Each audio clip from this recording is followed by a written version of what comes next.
মামা যাবা? কই যাবেন? উত্তরা।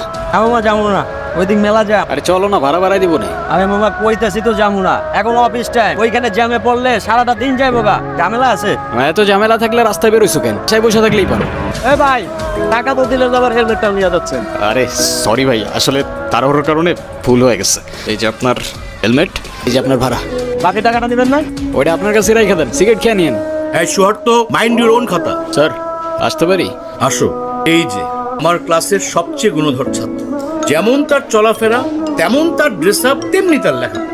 এই যে তুমি ঠিকমতো ক্লাসে আসো না, একদম ঠিকমতো লেখাপড়া করো না, গোছালো জীবনযাপন করো, তোমার কি ফিউচার নিয়ে কোনো টেনশন হয় না? এই চুপ করে আছো কেন বলো? স্যার আপনি কনফুসিয়াসের নাম শুনেছেন? হ্যাঁ শুনেছি। উনি বলেছেন life is really simple but we insist on making it complicated. চুপ বেয়াদব, তোমার সাথে আমি ফাইজলামি করতেছি? তুমি কি জুতা পরে আসছো? দেখে তো মনে হচ্ছে বাথরুমের স্যান্ডেল। ইউনিভার্সিটিতে কিভাবে ড্রেস আপ করে আসতে হয় তুমি জানো না?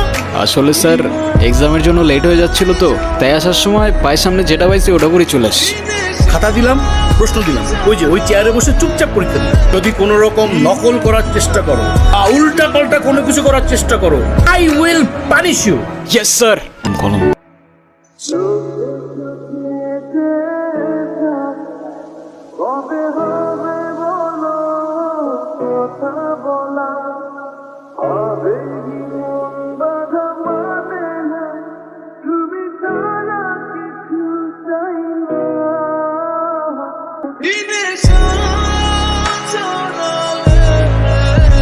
দেখা না স্যার হিমু আমাকে অনেক ডিস্টার্ব করতেছে। বাহ কি অপূর্ব, কিন্তু আরেকজনকে লিখতে দিচ্ছি।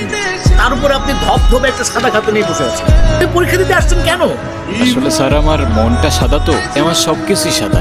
চুপ বেয়াদব, এক্ষুনি আমার ক্লাসরুম থেকে বের হয়ে যাও, বের হয়ে যাও, গেট আউট। ওই শুভ্র তারা কি সে বল? কিরে সমস্যা কি? ডাকি শুনুস না বাবার স্যার? আজকে এক্সামের মধ্যে দেখাইতে বললাম।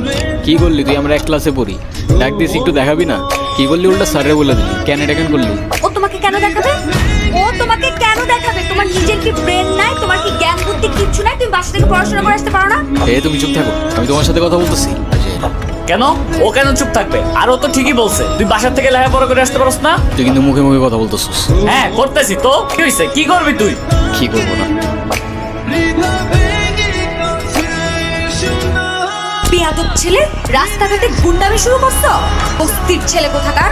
আরে তোমার তো দেখতেই বোঝা যায় যে তুমি একটা বস্তির ছেলে, পোশাক আশাক সবকিছু বস্তির ছেলে। বেয়াদব কোথাকার। কি রে তুই এনে বয়া কি করতাছ? গেম খেলতেছি মামা, গেম খেলতেছি।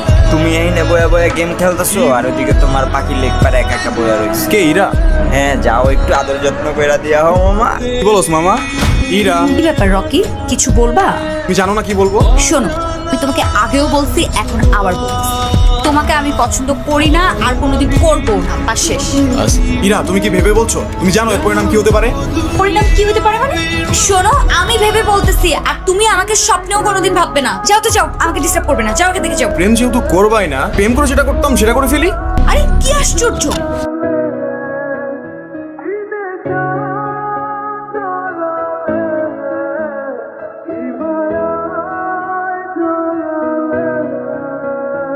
ধন্যবাদ দেওয়া লাগবে না, তোমার জন্য আসি নাই আমি। আমার তো ছোটবেলায় মা মারা গেছে, কিন্তু আমি ছোটবেলা থেকেই দেখছি আমার বাবার আমার মায়ের জন্য কতটা সম্মান আছে। আমি নিজেও যতই খারাপ হই না কেন, আমার বাবা আমারে শিখাইছে মেয়েদের কেমনে সম্মান করতে হয়। তাহলে সেদিন তুমি চর মারার পরও চুপ থাকতাম না।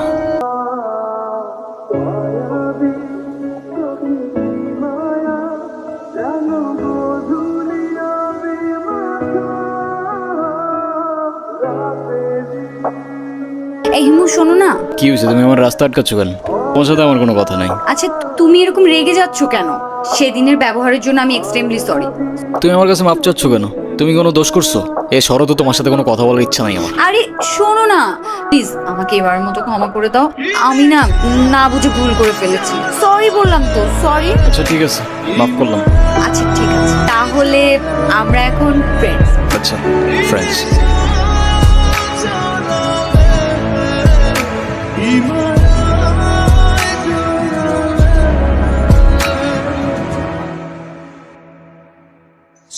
তুমি বাদামের খোসা সহ কেন খাচ্ছ? বাদামের খোসা ছাড়াইতে আমার কাছে ঝামেলা মনে হয়। আর এমনিও তবে বাদাম খাওয়ার মধ্যে আলাদা একটা ফ্লেভার আছে। আমার সবচেয়ে ফেভারিট অ্যাক্টর পল ওয়াকার, ও কি বলে জানো? কি বলে? If you can not have fun, there is no sense in doing it. তাই না? ওই কি হইছে? এত আর্জেন্ট ডাকলা যে, কোনো সমস্যা? আরে কোনো সমস্যাই না, আমার ভাই শাফিন আছে না, হ্যাঁ। শাফিনের বার্থডে, ওর জন্য কিছু কেনাকাটা করতে। চল। তোমার আবার ভাই আসলো থেকে? সেটা তোমার বুঝতে হবে না, তুমি চলো তো চল। এই হিমু, তোমার এই যে চুলগুলো, এগুলো যে এত এলোমেলো অগোছালো, সবসময় দেখলে একদম তোমাকে পাগলের মতো লাগে। লোকজন কি ভাবে বলো তো? আমার কাছে তো এমনিই ভালো লাগে। আমার কাছে যেটা পাগলের মতো ওটা আমার কাছে ডিসেন্ট, নর্মাল। ডাইজেনিস কি বলছে জানো?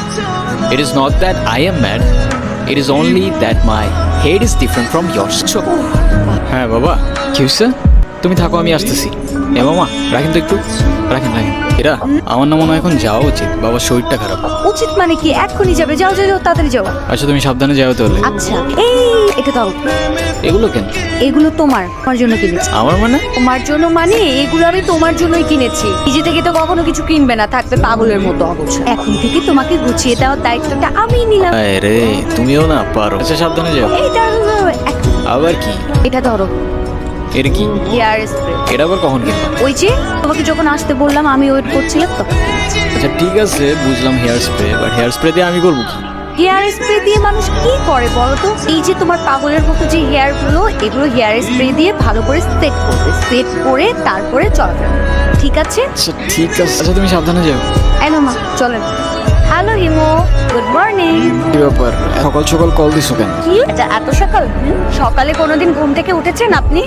উঠলে বুঝতেন। এটা এত সকাল না, সকাল 9টা বাজে। 10টার দিকে আমাদের ক্লাস শুরু হয়ে যায়। আরে আমি কখনো টাইম মতো ক্লাসে গেছি নাকি?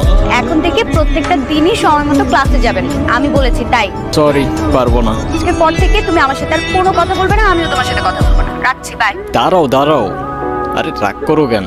আচ্ছা ও ঠিক আছে, আসতেছি আমি। এমনি এমনি আসলে কিন্তু হবে না। কালকে তোমাকে আমি যা যা কিনে দিয়েছি ওগুলো পরে পরিপাটি হয়ে তারপরে আসবে, ঠিক আছে? কি নিয়ে হাসাহাসি করতেছিস তোরা? কিরে মামা, সূর্য কি আজকে পশ্চিমে উঠছে? যে কিনা ঠিক মতো কখনো ক্যাম্পাসে আসে না, সে আজকে ক্লাস টাইমের আগে ক্যাম্পাসে এসে হাজির। রহস্যটা কি মামা, বলতো আমারে।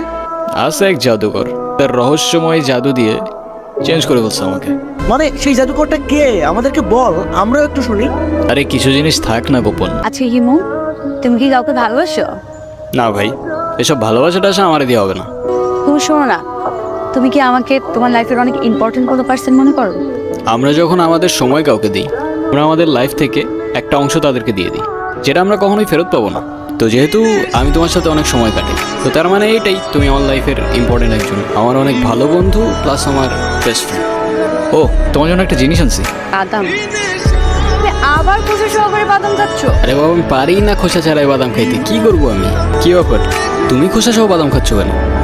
যে মেয়ের বেস্ট ফ্রেন্ড খোসা ছাড়িয়ে বাদাম খেতে পারে না, সেই মেয়ের খোসা সহকারে বাদাম খাওয়া উচিত, বুঝলে? আমার লাইনে আসতেছো? ইরা কইরা দেখছস তোরা? কই, আমরা তো এখানে অনেকক্ষণ যাবত বসে আড্ডা দিচ্ছি, এরাকে তো দেখিনি। আচ্ছা থাক তোরা, দেখে আসি আমি।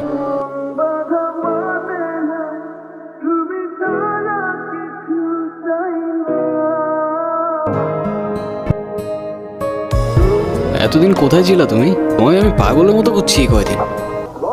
হেমো, মাঝে মাঝে কিন্তু হারিয়ে যাওয়া ম্যান তো কিছু না। তো তুমি আমাকে পাগলের মতো কেন খুঁজছিলে? আছে কিছু কারণ। আরে কি কারণ বলবা তো বাবা। আমারটা বাদ দাও, তুমি না বললা কি একটা গুড নিউজ আছে, ওটা বলো। সে একটা কারণ, শেষ কথাটা না হয় শেষেই বললাম। শেষের কথা মানে বুঝলাম না। তোমার বুঝতে হবে না, বলো তুমি যেটা বলতে চাইছো বলো। আমি তোমাকে ভালোবাসি ইরা। ভালোবাসি মানে? হ্যাঁ ইরা, আমি তোমাকে ভালোবাসি।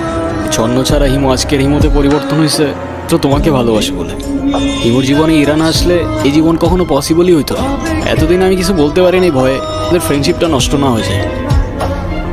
আমি আর পারতেছি না ইরা, আমাকে ভুল বুঝো না তুমি। I love you Ira. দেখো ইমো, আমি তোমাকে আমার ফ্রেন্ড ছাড়া কখনোই কিছু ভাবিনি। আমরা একসাথে ঘুরতাম, অনেক বেশি ফ্রি ছিলাম। দেখো এটা না যে আমি তোমাকে ভালোবাসতাম। তাছাড়া ইমো, আমার বিয়ে ঠিক হয়ে গেছে, এই কথাটাই আমি তোমাকে বলতে এসেছি। আজকের পর থেকে আর কোনো দিন তুমি আমার লাইফে ব্যাঘাত ঘটাবে না। আমাদের আর কোনোদিন দেখা হবে না, এটাই আমাদের শেষ দেখা। ভালো থেকো।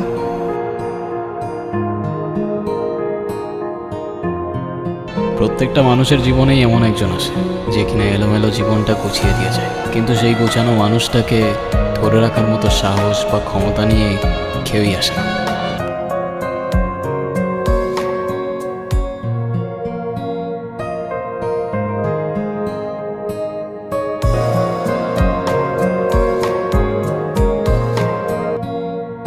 ও হচ্ছে আমার কাজিন, মানে আমাদের গ্রামের বাড়িতে আমার বাড়ি আর ওর বাড়ির পাশাপাশি। Neighbour cousin right? ওর কথা তো আগে কখনো বলো। সব কথা কি তোমাকে বলতে হবে? দেখো না, আমার কাউকে পছন্দই হচ্ছে না তন্ময়। কাকে বিয়ে করব বলো তো? জবের জন্য প্রিপারেশন নাও, পড়াশোনা করো। বলেছিলাম তো, ভাল লাগে না। আমি তো বিয়েই করতে চাই। আচ্ছা, ফাহাদকে বিয়ে করে ফেলি। মানে ওর সাথে? হ্যাঁ, ফাহাদের সাথে আমার 60-70% মেন্টালিটি ম্যাচ করে। এর বেশি তো মনে হয় পাবো না। চেষ্টা তো অনেক করলাম। দৌড়ায় কুলাইতে পারবি না, বাইকে ওঠ। তোমার এনগেজমেন্ট হয়ে গেল তো। ঠিক সময় আসছো শালা বাবু। আসি। এখন আবার বলছিস চলে যাচ্ছি, মানে কি? তন্ময়, তুমি ঠিক আছো? হ্যাঁ। তন্ময়, সত্যি করে বল তো, কেন এসেছিলে? ফোন করছিলে কেন? এখন বলে আর কি হবে? এমনি ফোন করেছিলাম। তুমি বলো না, কেন এসেছিলে? রঞ্জন দত্তের বেলা বসবেন গে। কাইলে না যে? গলাটা ভেঙে গেছে। তন্ময়, আমি বুঝি তুমি আমাকে, আমি তো আমার বাবাকে চিনি। স্টাবলিশ ছেলে ছাড়া বিয়ে দিবে না। সোশ্যাল স্ট্যাটাস বলে তো একটা কথা আছে। কিন্তু কেউ যদি আমাকে বলতো অপেক্ষা করতে। সাহসটুকু ছিল না, কিন্তু আমি অপেক্ষা করবো।